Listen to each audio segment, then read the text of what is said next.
This video sponsor by Bymot app.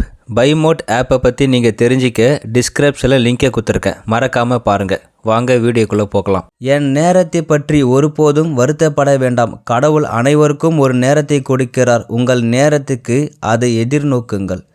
குறைக்கும் ஒவ்வொரு நாய்க்கும் பதில் சொல்ல வேண்டிய அவசியமில்லை. அவர்களுக்கு பதிலளிப்பதன் மூலம் நாம் அவர்களின் நிலைக்கு விடக்கூடாது. தெரியாததை குறைக்கும் சில வாய்கள் உள்ளன.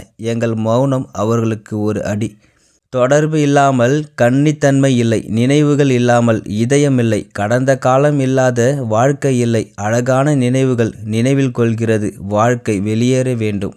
கொஞ்சம் விளக்கவும் தெரிந்து கொண்டால் போதும். ஆனால் விமர்சிக்க நீங்கள் அதை முழுமையாக அறிந்து கொள்ள வேண்டும். சில துன்பங்கள் மறக்காமல் வாழலாம். சில அவமானங்கள் நாம் நினைவில் வைத்திருந்தால் மட்டுமே வளர முடியும். ஒரு பொய்யை உண்மையில் சித்தரிப்பது எளிது. ஆனால் உண்மையை நிரூபிக்க சாகசத்துடன் ஒன்றாக வேலை செய்யுங்கள். ஒரு பெண் அழுது கொண்டே வீட்டுக்கு வந்தால் நாங்கள் இருக்கிறோம் என்று தைரியம் கொடுங்கள். எல்லாம் நன்றாக இருந்தால் எல்லாம் கைவிடப்படாது. மரியாதைக்காகவோ அல்லது அண்டை வீட்டாரின் வார்த்தைகளுக்காகவோ நம் வீட்டு பெண் குழந்தையின் உயிரை பணயம் வைக்காதீர்கள். என் வாழ்க்கை போய்விட்டது, என் சகோதர சகோதரிகள் இருக்கிறார்கள் என்று தைரியத்துடன் வருகிறது. புரிந்து கொள்ளுங்கள். ஒருவரின் பக்கம் இருக்கும்போது காதல் ஒரு நினைவாக இருக்கும். அது இரண்டையும் மனதில் வைத்திருந்தால் ஒரு பிணைப்பாக நிற்கிறது. இந்த சமூகத்தில் மனிதனுக்கு பெரிய நோய் ஒன்று உள்ளது. அவர்கள் நம் பக்கத்தில் இல்லாத போது மோசமாக பற்றி பேசுதல்.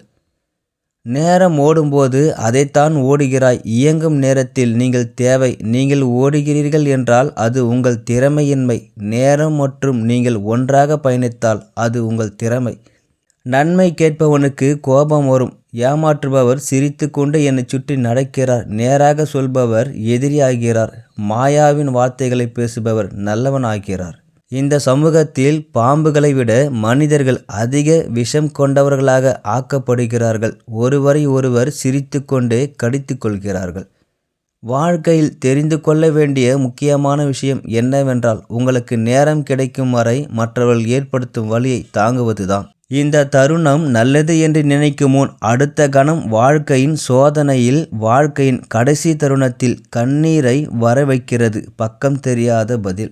ஒரு மனிதன் சிரிக்கும்போது பொய் சொல்லலாம், ஆனால் அழும் தருணங்கள் நிச்சயம் உண்மைதான். நீங்கள் செய்யும் செயல்களால் எல்லோருடனும் நீங்கள் எவ்வளவு நன்றாக இருக்கிறீர்கள் என்பதை உணர முயற்சிக்காதீர்கள். நீங்கள் அனைவருக்கும் நல்லது செய்ய முயற்சித்தால் அது உங்களை காப்பாற்றும். உங்கள் நிதி நிலைமை நன்றாக இருந்தால் உங்கள் நிதி நிலைமையை மற்றவர்களுடன் விவாதிக்காதீர்கள். அது நல்லதல்ல என்றால் பொறாமைக்கு வழிவகுக்கும் வாய்ப்புகள் உள்ளது. கேட்பவர்களுக்கு தானம் செய்யுங்கள். நீங்கள் செய்யாவிட்டாலும் பரவாயில்லை, ஆனால் அவமதிக்கப்பட வேண்டாம். நாளை நம் நிலைமை எப்படி இருக்கும் என்று யாருக்கும் தெரியாது. ஒரு நல்ல கணவன் தன் மனைவியின் கண்ணீரை துடைக்கிறான். ஆனால் அந்த கண்ணீருக்கான காரணங்களை புரிந்து கொண்ட கணவன் தன் மனைவியின் கண்களில் கண்ணீர் வராமல் பார்த்து கொள்கிறான். நீங்கள் ஒருவரை ஏமாற்றுவது உங்களை ஏமாற்ற தயாராக இருக்கும். கர்மா யாரையும் விட்டுவிடாது என்பதை நினைவில் வையுங்கள். மிகவும் கோபமாக இருக்கும் ஒரு பெண் தன்னிடம் வந்த பெண்ணை ஏமாற்ற மாட்டாள். திருமணத்திற்கு முந்தைய காதலை திருமணத்திற்கு பிறகு பார்க்காமல் இருக்கலாம். காதல் இழக்கப்படுகிறது என்பதல்ல, அது அன்பின் பொறுப்பு. அது அதிகரித்துள்ளது. நேற்று என்ன நடந்தது என்று யோசிப்பதில் அர்த்தமில்லை. நாளை என்ன நடக்கும் என்று அஞ்சுவதில் பயனில்லை. வாழ்க்கை காலப்போக்கில் முன்னேறுகிறது. ஆனால் இந்த விஷயத்தை புரிந்து கொள்ளும்போது பாதி வாழ்க்கை முடிந்துவிட்டது. உங்களை பார்த்து பொறாமைப்படுபவர்களுடன் உங்கள் வளர்ச்சியை பற்றி பேசுவதும், கோபம் கொண்டவர்களுடன் உங்கள் எண்ணங்களை பகிர்ந்து கொள்வதும் முட்டாள்தனமாக இருக்கும். நாம் இருப்பது போல் வலுவாக இல்லை. கடினமாக இருக்கும்போது நமது பலம் என்னவென்று நமக்கு தெரியும் என்று தோன்றுகிறது. உடைந்த கண்ணாடியை ஒட்டுவது அழகாக இருக்கும் என்று கூறப்படுகிறது. ஆனால் முகம் எவ்வளவு அழகாக இருந்தாலும் அது துண்டுகள் போல் தெரிகிறது. 4 பேரும் என்ன நினைக்கிறார்கள்? உங்கள் சகோதரத்துடன் பிரச்சனை இல்லாமல் 4 நாட்கள் வாழ்க. நீங்கள் விரும்பாத எண்ணங்களை நீங்கள் விரும்பவில்லை என்று நினைப்பவர்கள் இரண்டும் மனதிற்கு சுமையாக இருக்கும். நீங்கள் தனியாக நின்று கொண்டிருந்தால் அது ஒற்றை என்று அர்த்தமில்லை. நீங்கள் மட்டுமே எதிர்கொள்ள வேண்டும். உங்கள் பக்கத்திலிருந்து ஒருபோதும் சிந்திக்க வேண்டாம். சில நேரங்களில் மற்றவர்களை நோக்கி சிந்திக்கவும். அதுதான் புதிய கேள்விக்கு சரியான பதில் காணலாம். உங்கள் பங்குதாரர் பேசுவதை நீங்கள் விரும்பவில்லை என்றால் உண்மையான பிரச்சனை மோசமாகிவிடும். அதனால்தான் எந்த சூழ்நிலையிலும் அதிகமாக பேசுவதை நிறுத்தக்கூடாது. உங்கள் வாழ்க்கையில் 3 பேர் இருந்தால் உங்களைப் போல் நீங்கள் அதிர்ஷ்டசாலிகள் அல்ல. 1 பண்பட்ட மனைவி, 2 ஒரு மகன், 3வது நல்ல நண்பன். உங்கள் மீதான அன்பை இழந்த ஒரு பெண் இந்த 4 விஷயங்களை செய்வார். 1 விருப்பு வெறுப்புகளை பற்றி கவலைப்படுவதில்லை. 2 அவருடன் எதையும் விவாதிக்கவில்லை. 3 உங்களுக்காக நேரம் ஒதுக்கப்படாது. 4 ஒரு சிறிய விஷயம் உங்கள் மீது தவறான கண்ணோட்டத்தில் பார்ப்பார்கள். வாழ்க்கை பற்றிய ஒரு வார்த்தையில் கண்கள் விரும்புவது கையில் இல்லை, மனம் விரும்புவது வாழ்க்கையில் இல்லை. திருமணத்திற்கு பிறகு இந்த தவறுகளை செய்யாதீர்கள். செலவு அடிப்படையில் கணவன் மனைவி நடுத்தர கட்டுப்பாடு தேவை. அதில் ஆடம்பரமாக இருக்கும் எவரும் திருமண உறவை பாதிக்கும். தம்பதியினர்களுக்கு இடையே சண்டை ஏற்பட்டால் இருவரும் உடனடியாக பேசுவதை நிறுத்துங்கள். இது அவர்களுக்கிடையான தூரத்தை அதிகரிக்கிறது. வீடு தொடர்பான விஷயங்களில் கணவன் மனைவி இருவரும் பரஸ்பரம் ஒத்துழைக்க.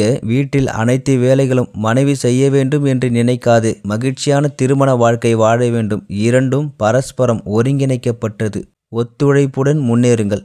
வாழ்க்கையில் பிரச்சனைகள் கணவனும் மனைவியும் வரும்போது ஒருவரை ஒருவர் கேலி செய்வதை நிறுத்திவிட்டு மனம் திறந்த வேண்டும். இது அதிக பிரச்சனைகளுக்கு சென்று அவர்களின் பிணைப்பை பலவீனப்படுத்துகிறது. கோபமாக இருக்கும்போது அது மனிதனாக இருந்தாலும் சரி அவர் தன்னை கட்டுப்படுத்தி கொண்டு பிரச்சனையை தீர்க்க வேண்டும். யாராவது உங்களை துன்புறுத்துவதை ஒருபோதும் விரும்பாதீர்கள். ஏனென்றால் அவர்கள் உங்களை காயப்படுத்துகிறார்கள். தெரியாமல் காயப்படுத்தினால் மன்னித்துவிடு. தெரிந்தே காயப்படுத்தினால் காலத்தில் ஒப்படைத்துவிடு. நீங்கள் நிம்மதியாக வாழ்வீர்கள். வாழ்க்கை என்பது ஃபேஸ்புக் போன்றது. நாம் பிரச்சனைகள், கருத்துக்கள், நண்பர்களுடன் பகிர்ந்து கொள்வதை அனைவரும் விரும்புகிறார்கள். ஆனால் யாரும் அவற்றை தீர்ப்பதில்லை. ஏனென்றால் அவர்கள் தங்கள் சொந்த பிரச்சனைகளின் நிலையை புதுப்பிப்பதில் பிஸியாக இருக்கிறார்கள். பணத்தால் பிறக்கும் காதல் அதை செலவழிக்கும் வரை மட்டுமே. அழகில் பிறந்த காதல் இளமை வரை மட்டுமே. காதல் மனதில் பிறந்தது இறக்கும் வரை. ஏன் எனக்காக இல்லை என்று விழுந்து விடாதீர்கள். வெற்றியும் ஒன்றுதான்.